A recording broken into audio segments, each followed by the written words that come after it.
네, 안녕하십니까. 쾌남 인사드립니다. 오늘은 이 11번부터 20번까지 수업을 진행할 거고요. 어려운 내용이 지난 수업은 없었을 거라고, 이 계산 문제에서 다소 헷갈릴 수도 있지만 없었을 거라고 생각을 해요. 있으시다면 꼭 반드시 쪽지나 댓글 남겨주길 부탁드리겠습니다. 어쨌거나 저쨌거나 오늘도 파이팅하게 바로 들어가도록 할게요. 가겠습니다. 11번 내연기관과 비교하여 전기 모터의 장점 중 틀린 것은, 이거를 틀리면 말도 안 됩니다. 그냥 어렵게 생각할 필요도 없어요. 그냥 국어예요. 마찰이 적기 때문에 손실되는 마찰이 적게 발생한다. 장점이니까 적게 발생. 후진 기어가 없어도 후진이 가능하다. 맞죠? 평균 효율이 낮다. 손과 진동이 작다. 뭘까요? 3번입니다. 평균 효율이 낮다. 효율이 낮으면 그게 단점이지 장점입니까? 답은 3번입니다. 틀리면 안 됩니다. 틀리지 마세요, 이런 거. 알죠? 12번 가겠습니다. 가솔린을 완전 연소시키면 발생되는 화합물은 이산화탄소와 항산, 이산화탄소와 물, 일산화탄소와 이산화탄소, 일산화탄소와 물. 여기서 완전 연소죠. 완전 연소라는 거는 불완전 연소의 반대죠. 불완전 연소에 뭐가 나옵니까? 일산화탄소가 나옵니다. 일산화탄소라는 건 불완전 연소라서 나오는 겁니다. 이거 제끼입니다. 찍더라도 1번과 2번 중에 택해 주셔야 됩니다. 바로 설명을 드릴게요. 우선 가솔린. 이 가솔린의 성분은 무엇이냐? 이 탄소와 수소의 화합물입니다. 가솔린은 탄소와 수소의 화합물. 탄소와 수소 들어가 있는 거 아시겠죠? 이 공기 공급이 제한된 실린더 내에서 연소를 할 때 발생을 합니다. 탄소와 수소는. 그런데 이 노무한 혼합기가 공급되어 산소가 부족하면 불완전한 연소가 되는 경우에 발생을 해요. 이 완전 연소할 때는 탄소는 이산화탄소로, 수소는 수증기로, 즉 물이죠, 그죠? 물로 변환되어 인체 무해한 가스가 되어 배출이 됩니다. 이해 가셨습니까? 그래서 가솔린과 관련 있는 거는 탄소와 물이다. 탄소와 수소다. 근데 이게 완전 연소가 되면 뭐랑 관련있다? 이산화탄소와 물이 된다. 이렇게만 알아두시면 되겠습니다. 아시겠죠? 우선 어제 했던 내용에서 제가 간단히 짚고 넘어갈게요. 우리가 지금 12문제를 풀었죠. 근데 파란색으로 몇 개 했습니까? 1개. 다 쾌남가 했던 겁니다. 하나, 둘, 일전에 둘, 3개, 4개. 이것도 했었던 거긴 하지만 넘어갈게요. 4개, 5개, 6개. 그리고 7개. 계산도 됐었어요. 원래는 7개, 8개. 이건 국어는 문제니까 틀리면 안 되죠. 9개. 앞장에서 9개는 맞으셔야 됩니다. 쾌남과 함께 했다면 이 국어적인 면이 이런 말을 하면 비하할 수도 있지만 정말 국어만 천천히 읽으시면 됩니다. 장점인데. 그쵸? 요번에 만약에 틀리셨다면 반성하셨으면 좋겠어요. 솔직히. 이 11번만큼은. 아시겠죠? 국어적인 부분, 내가 너무 성급했구나. 반성을 하셔야 돼요. 왜 쾌남이 뭔데, 나를 지적질이야? 이렇게 생각하지 마시고요. 이렇게 말할 정도면 천천히 읽으셔야 된다는 겁니다. 문제를 많이 풀어보시고 포인트를 찾는 법을 본인이 습득하셔야 된다는 걸. 아시겠죠? 그래서 12문제에서 쾌남과 같이 했다면 9문제를 맞았습니다. 어마어마한 빠센토예요, 빠센토. 어마어마합니다. 아시겠죠? 그래서 9문제는 먹고 들어갈 수 있다. 이걸 말씀드리고요. 다음 13번 가겠습니다. 이 13번도 틀리면 안 됩니다. 솔직히. 이것도 국어입니다. 자동차의 앞면에 안개등을 설치할 경우에 해당되는 기준으로 틀린 것은, 비추는 방향은 앞면 진행 방향을 향하도록 할 것. 당연하죠. 3번 등광색은 백색 또는 황색으로 할 것. 이거 당연하죠. 등화의 중심점은 차량 중심점을 기준으로 좌우가 대칭. 당연히 대칭이죠. 후미등이 점등된 상태에서 전조등과 연동하여 점등 또는 수등할 수 있는 구조일 것. 아니죠. 답 2번입니다. 이거는 부연 설명할 값어치가 없습니다. 아시겠죠? 답 2번. 14번 갈게요. 기관의 윤활유 압력이 높을 때의 원인과 관계없는 것은, 이것도 일전에 제가 정말 많이 설명드렸었습니다. 쾌남과 함께하면 기능사는 양 4개로 오라. 이런다고 제가 저의 흑역사에서 또 설명을 드렸었어요. 그 정도로 강조했던 문제입니다. 윤활유에 대해서 정말 많이 설명드렸었어요. 아시겠죠? 그래서 윤활유 다시 한번 설명드립니다. 답은 1번인데, 윤활유의 이제 유압이 높아지는 원인, 압력이 높아지는 원인과 낮아지는 원인 두 가지인데요. 이 낮아지는 원인만 알고서 그 반대되는 게 높아지는 원인이구나, 이렇게 외우셔도 돼요. 하지만 제가 전반적으로 다 한번 짚어서 올려드릴게요. 당연히 내 튜브엔 다 올려드렸고요. 설명 한번 드리겠습니다. 유압이 높아지는 원인에는 네 가지가 있습니다. 유압 조절 밸브 고착 시, 두 번째 유압 조절 밸브 스프링의 장력이 클 때, 장력 클 때 나왔죠, 그죠? 세 번째 고점도 오일을 주입 시, 점도가 높다는 거죠. 나왔죠. 그리고 베어링 간극이 적을 때, 그리고 여기 제가 처음 말씀드렸죠. 일부가 막혔을 때도 들어가 있으니까 답은 1번이 된다는 겁니다. 아시겠죠? 이번엔 유압이 낮아지는 원인. 연료 냉각수에 희석되어 점도가 낮을 때, 점도가 아까 높다고 했으니까 반대. 그리고 이번엔 장력이 약할 때, 높다고 했으니까 강하다고 했으니까 반대는 낮을 때죠. 그리고 베어링의 오일 간극이 클 때, 오일 간극이 클 때 유압이 낮다는 겁니다. 아시겠죠? 여기 말이 나와있죠, 그죠? 베어링 간격이 크다고 돼 있죠? 아닙니다. 베어링의 오일 간격이 크게 되면 유압이 낮아지는 원인이 된다는 거. 그 오일통 내 공기가 유입이 되고요. 오일 펌프가 마멸됩니다. 그리고 오일 누출 시, 오일 부족 시, 이런 조건일 때 유압이 낮아진다는 거 꼭 반드시 확인해 주시길 부탁드리겠습니다. 제 쾌남이 정말 많이 강조를 했었어요. 알아두세요. 15번 가겠습니다. 전자제어 기관의 흡입 공기량 측정해서 출력이 전기 펄스 신호인 것은 벤식, 칼만식, 핫와이어식, 핫와이어, 이거 열선식이라고도 했었죠, 그죠? 맵 센서식도 있고요. 다 설명드렸었습니다. 일전에 다 설명드렸던 겁니다. 이것도 틀리면 안 돼요. 제 파란색 여기서부터 연타입니다. 14, 15, 16, 17, 18 다 나와 있어요. 다 했던 겁니다. 어마어마한 그냥 집중력이죠. 다 설명드렸던 거예요. 직신.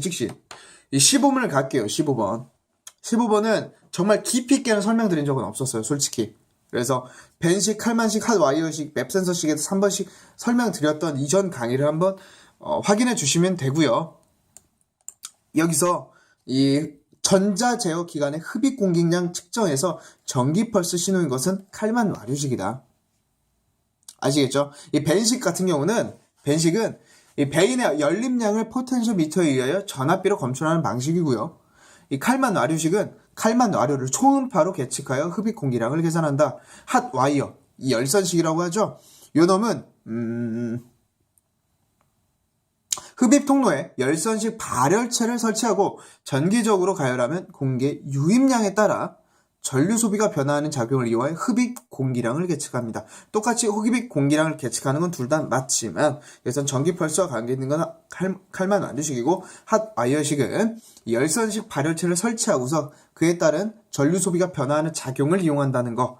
그리고 맵센서식, 이거는 흡기 다기관의 진공입니다. 진공에 따라 흡입 공기량을 간접적으로 검출하는 방식입니다. 이거는 흡기 다기관의 뭐다? 진공에 따라 흡입 공기량을 간접적으로 검출한다. 아시겠죠? 15번 일전에도 설명드렸었습니다. 말이 어렵기 때문에 반드시 외워두시라고, 숙지하시라고 말씀을 드렸었어요. 16번 가겠습니다. 연소실 최적이 40cc이고 총 배기량이 1280cc인 4기통 기관의 압축비. 어제 자에서 설명을 한번 남겼었습니다. 그렇죠? 제가 다시 한번 공식을 한번 썼어요. 여기 짠 나왔습니다. 틀리면 말도 안 돼요, 이거. 첫 번째 거 바로 갑니다. 압축비였죠, 그죠? 압축비. 근데 여기서는, 그대로 쓸게. 1 플러스 연소실 최적이라고 되어 있어요. 연소실 최적은 40입니다. 근데, 여기서는, 1280이라고 총 배기량이 나왔어요. 총 배기량. 근데 얘는 특징이 뭡니까? 4기통입니다. 4기통. 4기통이 총 배기량이죠. 그러면 1기통에는 얼마일까요? 1280을 4로 나눠주세요. 320 나옵니다. 아시겠습니까? 하나의 행정, 이에 1280이 아니라 일기통으로 해서 320이 나온다.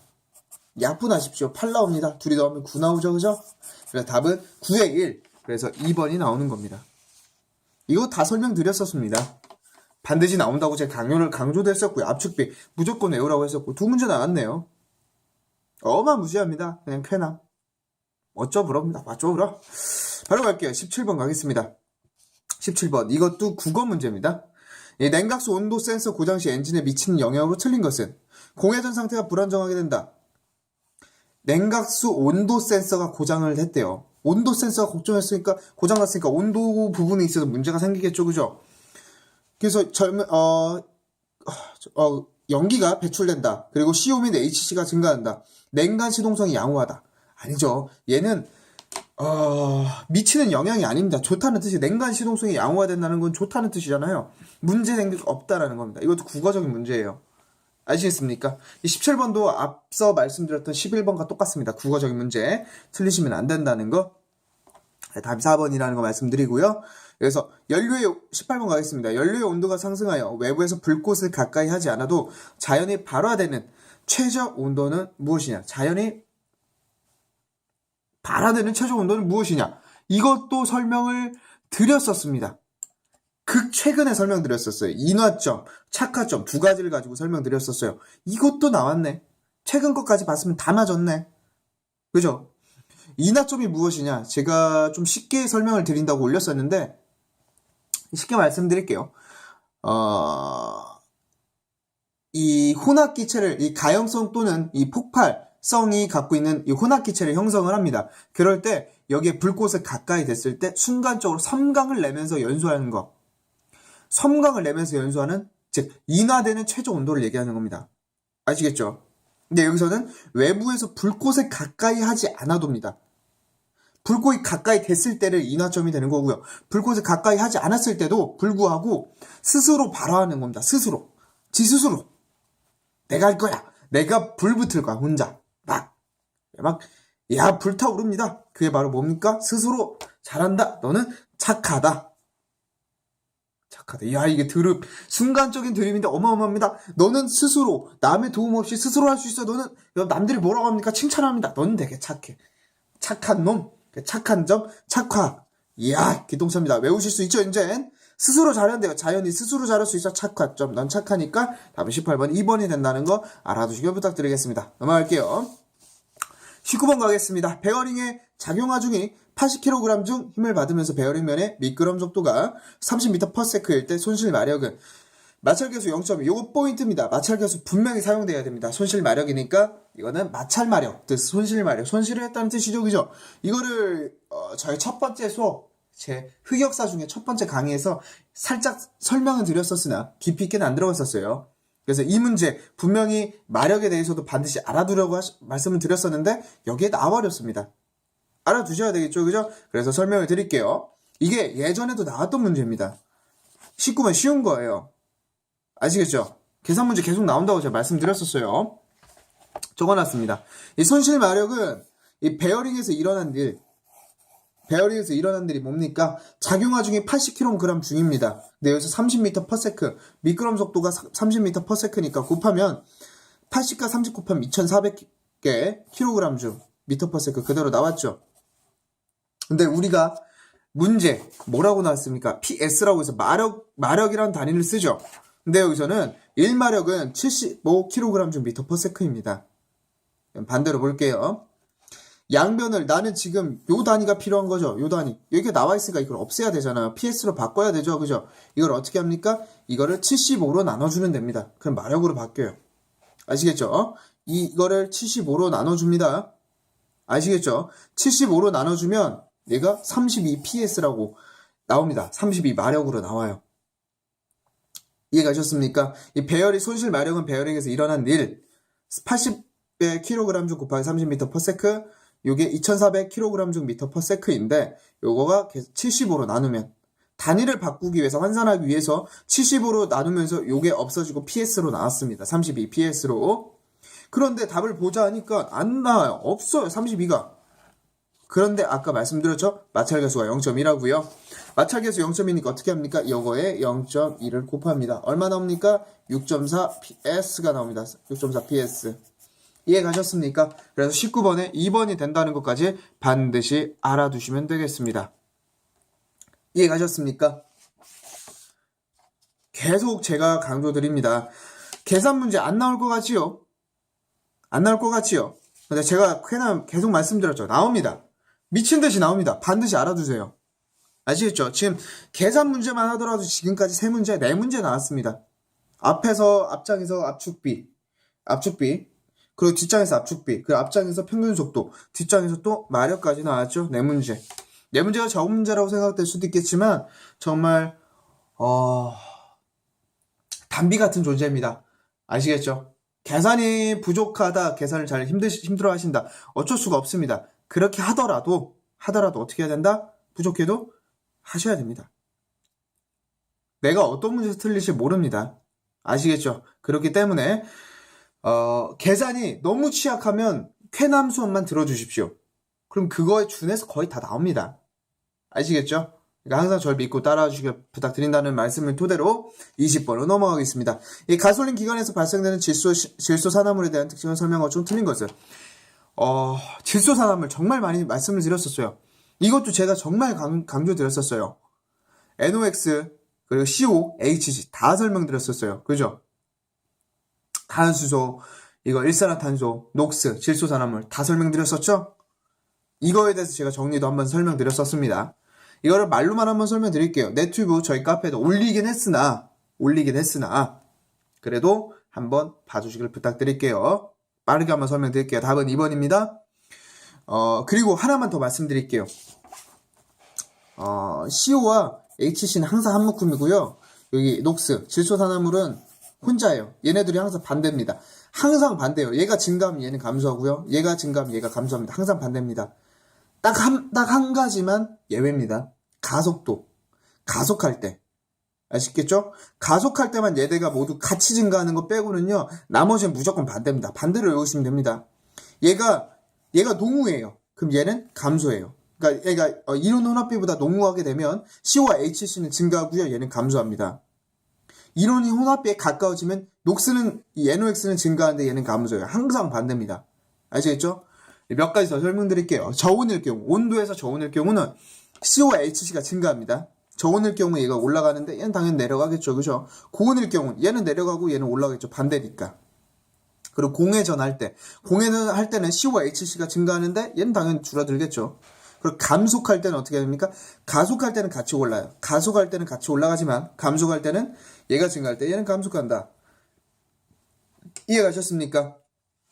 이렇게 해서 가솔린 기관에서 질소산화물에서 다 설명드렸어요. 이걸 외우셔야 됩니다. 아시겠죠?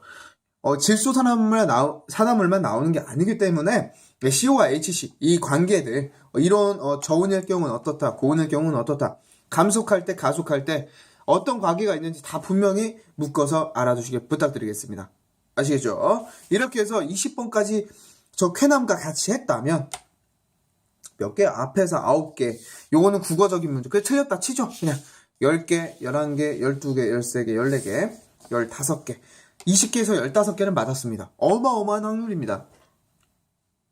아시겠죠? 15개 정도는 충분히 맞았다 이겁니다. 그러니까 반드시 기출문제 나중에 한번 해야지라는 생각하지 마시고요. 시험을 보고 난 직후 그리고 가장 빠른 시일 내에 리뷰를 한번 해주셔야 돼요. 검토를 한번 해주시고 나서 그리고서 본인 부족한 게 어떤 건지 지금 남은 기간 2개월입니다. 2개월 플랜을 잘 짜셔서 저희와 함께 따라가 주시길 부탁을 드리겠습니다. 감사합니다.